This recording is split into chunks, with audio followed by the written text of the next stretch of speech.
ఏపీలో అధికార తెలుగుదేశం పార్టీలోకి వలసలు కొనసాగుతున్నాయి. ప్రతిపక్ష వైఎస్ఆర్ కాంగ్రెస్ పార్టీ నుంచి టీడీపీలోకి వలసల పర్వం కొనసాగుతూనే ఉంది. దీంతో టీడీపీలోకి వలసల జోరు ఊపందుకుంది.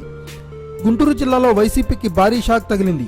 ఎడ్లపాడు మండలం మైదవోలుకు చెందిన 50 వైసీపీ కుటుంబాలు టీడీపీలో చేరాయి. వ్యవసాయ శాఖ మంత్రి ప్రత్తిపాటి పుల్లారావు సమక్షంలో ఆదివారం టీడీపీ తీర్థం పుచ్చుకున్నారు. మంత్రి పసుపు కండవాలు కప్పి వారిని టీడీపీలోకి ఆహ్వానించారు. ఈ కార్యక్రమంలో TDP మండలాధ్యక్షుడు Mudra Nageswararao, ZPTC Kamineni Saibaba, party నాయకులు అలోకం సత్యనారాయణ, పావులూరి శ్రీనివాసరావు, వడ్డేపల్లి శివశంకర్, పుల్లగోర భక్తవత్సలరావు, నక్కా పోతిరాజు పాల్గొన్నారు. ఈ సందర్భంగా మంత్రి ప్రత్తిపాటి మాట్లాడారు. ఎన్నికలకు ముందు ఇచ్చిన హామీలను టీడీపీ నెరవేర్చుతుందని, అందుకే వైసీపీ నేతలు తెలుగుదేశం పార్టీలోకి వలసలు వస్తున్నారన్నారు.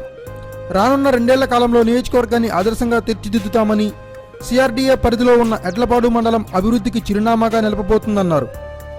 పార్టీలో చేరిన వారిని గౌరవిస్తూ వారికి సముచిత స్థానం కల్పించేందుకు కృషి చేయాలని పార్టీ నాయకులు, కార్యకర్తలకు ప్రత్తిపాటి పుల్లారావు సూచించారు. Thanks for watching. Please subscribe our channel.